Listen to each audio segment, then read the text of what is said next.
સુરતના પુણા પર્વત પાટિયા પાસે ટ્રક અને મોપેડ વચ્ચે અકસ્માત સર્જાયો। ટ્રક નીચે આવી જતા મોપેડ સવારને ગંભીર ઇજાઓ પહોંચી છે।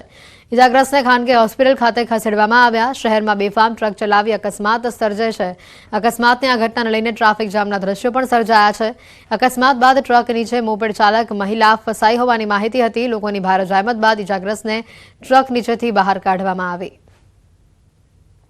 ઘટનાના જ દ્રશ્યો સામે આવ્યા છે। લોકો કયા પ્રકારે જહેમત ઉઠાવી હતી તે ઇજાગ્રસ્ત મહિલાને બહાર કાઢવા માટે તેના આ દ્રશ્યો છે। ઇજાગ્રસ્તને ખાનગી હોસ્પિટલમાં સારવાર માટે ખસેડવામાં આવી હોવાની માહિતી। અમદાવાદમાં સરકારે ફાળવેલી ગ્રાન્ટનો ઓડિટ રિપોર્ટ રજૂ ન કરી શકનાર સરકારી ગ્રાન્ટેડ શાળાઓને નોટિસ ફટકારવામાં આવી છે। અમદાવાદમાં આવી 100 જેટલી શાળાઓ ધ્યાને આવી છે, જેમાંથી 60થી વધુ શાળાઓને જિલ્લા શિક્ષણ અધિકારીએ નોટિસ ફટકારી છે।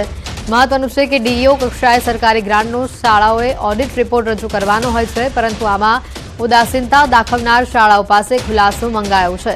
વધુમાં આવી શાળાઓની સરકારી ગ્રાન્ટ પણ અટકાવી દેવામાં આવી છે। એક ગ્રાન્ટેડ શાળાને ઓડિટ રિપોર્ટ દર વર્ષે ડીઓ કક્ષાએ જમા કરાવવાનો હોય છે અને ઓડિટ ફરજિયાત કરાવવાનું હોય છે। તો શાળા કક્ષાએથી આમાં જે ઉદાસીનતા દાખવી છે તેવી અમદાવાદ શહેરની 100 જેટલી શાળાઓ ધ્યાને આવી છે અને 100 સ્કૂલોને ગયા વર્ષના કેટલાકને ઓડિટ બાકી છે, તો કેટલાકને 2 થી 3 વર્ષના ઓડિટ કરાવવાનો બાકી છે। તો એ પ્રકારે જેમના પણ ઓડિટ બાકી છે તેવા તમામ શાળાઓને અમે નોટિસ આપી છે। છોટાઉદેપુરના નસવાડી તાલુકાની તલાવ પ્રાથમિક શાળા બંધ થઈ જતા સ્થાનિકોમાં રોષ જોવા મળી રહ્યો છે। આદિવાસી સમાજના લોકોએ શાળા શરૂ કરવા નસવાડી મામલતદારને આવેદનપત્ર આપ્યું હતું। સ્થાનિકોએ આગામી 15 દિવસમાં શાળા શરૂ કરવાની રજૂઆત કરી હતી। જો શાળા શરૂ નહીં થાય તો ગાંધી ચિંધ્યા માર્ગે આંદોલનની ચીમકી ઉચ્ચારી હતી। સ્થાનિકોનો આક્ષેપ છે કે શાળાના આચાર્યએ બાળકોના વાલીઓ પાસે સહી કરાવી હતી અને સત્રના પ્રારંભે શાળામાં વિદ્યાર્થીઓની સંખ્યા 0 દર્શાવી હતી। વિદ્યાર્થીઓની સંખ્યા 0 થતાં શિક્ષણ વિભાગે શાળા બંધ કરવાનો આદેશ આપ્યો હતો અને જેના કારણે આસપાસના વિદ્યાર્થીઓના ભવિષ્ય પર મોટા પ્રશ્નાર્થ ચિહ્ન મુકાઈ ગયા છે। સમાજના લોકોએ ભેગા થઈને તંત્રને અનેક વખત શાળા ફરી ચાલુ કરવાની રજૂઆત કરી હતી, પરંતુ કોઈ પરિણામ ન મળતા હવે આદિવાસી સમાજના લોકોએ આવેદનપત્ર આપી 15 દિવસમાં શાળા શરૂ કરવા અલ્ટિમેટમ આપ્યું છે। નસવાડી તાલુકાના તલાવ ગામની પ્રાથમિક શાળા 1 વર્ષ કરતાં વધારે ટાઈમથી બંધ થઈ ગયેલી છે।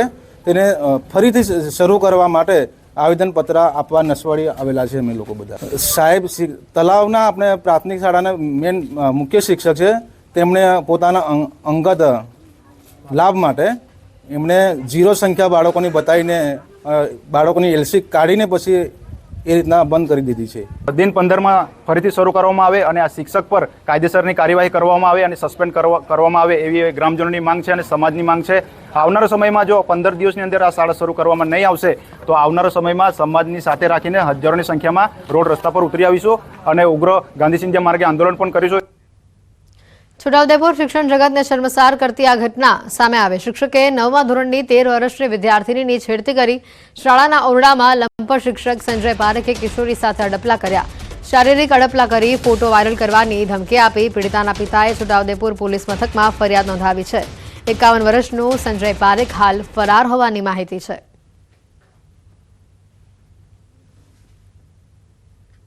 તું બીજાને વાત કરીશ તો હું તારે હોસ્ટેલે આ બધું કહી દઈશ એવું રીતે મને એ ડરાવતા હતા। એને કારણે હું કોઈને ના કીધું। જ્યારે બીજા દિવસે હું જ્યારે હું મીડિયાવાળાને એવું કીધું કે જાઉં મેં ત્યારે પોલીસ સ્ટેશને કમ્પ્લેન કરવા જાઉં તો પણ મને પકડી લીધી। એક એવા હશે કે મને આવવા પણ નથી દેતી। હું આવતી હતી તો પણ એ ટીચરોને કીધું કે મને જવા દો તો પણ મને પકડી લીધી।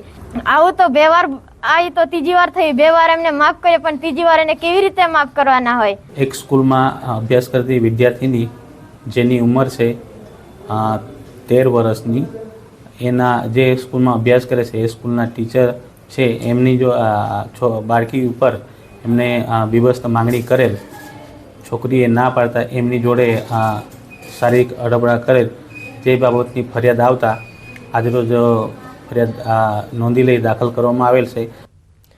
કચ્છના રાપરમાં વિદ્યાર્થીઓને શિક્ષણ આપવાને બદલે શાળામાં સાફ સફાઈ કરવામાં આવતી હોવાનો આ કિસ્સો સામે આવ્યો છે। રાપરની શાળામાં વિદ્યાર્થીઓનો સાફ સફાઈ કરતો આ વિડીયો વાયરલ થઈ રહ્યો છે। રાપરના ઉમૈયા ગામની માધ્યમિક શાળામાં સફાઈ કામ કરતા વિદ્યાર્થીઓનો આ વિડીયો વાયરલ થયો છે. શિક્ષણ આપવા બદલે વિદ્યાર્થીઓને શાળાનું મેદાન સાફ કરાવવામાં આવ્યું. વિડીયોમાં વિદ્યાર્થીઓ ગ્રાઉન્ડ લેવલિંગ અને ઘાસ દૂર કરતા નજરે પડી રહ્યા છે. શાળાનો વિડીયો સોશિયલ મીડિયા પર હાલ વાયરલ થઈ રહ્યો છે. ઘટનાના દ્રશ્યો જોવા મળી રહ્યા છે, જ્યાં વિદ્યાર્થીઓ ભણવાની જગ્યા પર શાળાનું ગ્રાઉન્ડ સાફ કરતા જોવા મળી રહ્યા છે અને જેને લઈને અનેક સવાલો પણ ઊભા થઈ રહ્યા છે. હાલ આ વિડીયો વાયરલ થઈ રહ્યો છે. વિદ્યાર્થીઓને શિક્ષણ આપવાના બદલે શાળામાં સાફ સફાઈ કરાવવામાં આવી. રાપરની આ શાળાનો વિડીયો વાયરલ થયો છે. વિદ્યાર્થીઓનું સાફ સફાઈ કરતું આ વિડીયો હાલ વાયરલ થઈ રહ્યો છે. રાપરના ઉમૈયા ગામની માધ્યમિક શાળામાં સફાઈ કામ કરતા વિદ્યાર્થીઓનો આ વિડીયો વાયરલ થતા અનેક પ્રશ્નો ઊભા થઈ રહ્યા છે. શિક્ષણ આપવા બદલે વિદ્યાર્થીઓને શાળાનું મેદાન સાફ કરવું પડશે. એટલે શિક્ષણ જો તમારે મેળવવું હોય તમારે પહેલા સાફ સફાઈ કરવી પડશે. આ પ્રકારનો ઘાટ અહીંયા ઘડાયો છે. વિડીયોમાં વિદ્યાર્થીઓ ગ્રાઉન્ડ લેવલિંગ અને ઘાસ દૂર કરતા નજરે પડી રહ્યા છે. શાળાનો આ વિડીયો સોશિયલ મીડિયા પર વાયરલ થતા અનેક લોકોમાં વાલીઓમાં રોષ જોવા મળી રહ્યો છે. વધુ માહિતી મેળવીશું. મેહુલ જોડાઈ ચૂક્યા છે ફોન લાઈન પર. સંવાદદાતા મેહુલ, હાલ જે આ વિડીયો વાયરલ થયો છે કેવા પ્રકારની કાર્યવાહી હાથ ધરાઈ છે? જી, ચોક્કસથી વાત કરી તો રાપર તાલુકાનો જે ઉમૈયા ગામ આવેલું છે ત્યાં માધ્યમિક શાળામાં સફાઈ કરતા વિદ્યાર્થીઓનો વિડીયો છે તે વાયરલ થયો છે. શિક્ષણ આપવાને બદલે વિદ્યાર્થીઓને ગ્રાઉન્ડ સાફ સફાઈ કરાવવામાં આવ્યું હોય તેવો વિડીયો છે તે વાયરલ થયો છે. વિડીયોમાં વિદ્યાર્થીઓ ગ્રાઉન્ડ લેવલિંગ અને ઘાસ દૂર કરતા નજરે પડ્યા છે. શાળાનો જે આ વિડીયો છે તે સમગ્ર સોશિયલ મીડિયામાં હાલ વાયરલ થયો છે. આ સમગ્ર મામલે છે તે જિલ્લા શિક્ષણ અધિકારીનો સંપર્ક સાધતા તેઓ હાલ મિટિંગમાં છે અને જોડાવી લઉં છું તેવો જવાબ આપવામાં આવ્યો છે. જી બિલકુલ, આભાર મેહુલ માહિતી બદલ. નવી શિક્ષણ નીતિના અમલની સાથે હાલ દેશમાં સ્કૂલ શિક્ષણની માંડી ઉચ્ચ શિક્ષણ સુધીના જે તમામ વિદ્યાર્થીઓ છે તેને યુનિક આઈડી બનાવવાની પ્રક્રિયા આજે ચાલી રહી છે. ત્યારે ભરૂચ જિલ્લાની શાળાઓમાં પણ આ કામગીરી હાલ ચાલુ થઈ ચૂકી છે. ઉચ્ચ શિક્ષણના વિદ્યાર્થીઓના ગત વર્ષથી academic bank of credit ID બન્યા બાદ હવે આ વર્ષથી અપાર આઈડી બનાવવાની પ્રક્રિયા શરૂ કરાઈ છે.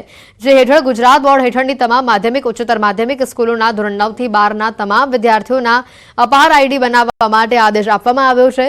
વિદ્યાર્થીઓને તેઓના પરિણામો, સર્વગ્રાહી મૂલ્યાંકન, રિપોર્ટ કાર્ડ તેમજ ઓલિમ્પિયાડ, રમતગમત એવોર્ડ્સ, સ્કિલ ટ્રેનિંગ સહિતના વિવિધ પ્રકારના રેકોર્ડ્સને ડિજિટલી બનાવાશે.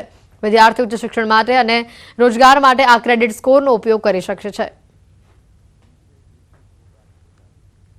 એક રાષ્ટ્ર એક વિદ્યાર્થી આઈડી એના ઉદ્દેશથી વિદ્યાર્થીઓની શૈક્ષણિક પ્રગતિ અને એઓની સહશૈક્ષણિક પ્રવૃત્તિઓની ઓળખને ટ્રેક કરવા માટે દરેક વિદ્યાર્થી માટે 12 ડિજિટના એક અપાર આઈડી ને જનરેટ કરવાનું સરકારે નક્કી કર્યું છે. અપાર આઈડી એટલે automated permanent academic account registry, અપાર આઈડી એ બનાવવાનું થાય છે. દરેક શાળાઓમાં આ કાર્યવાહી અત્યારે હાલ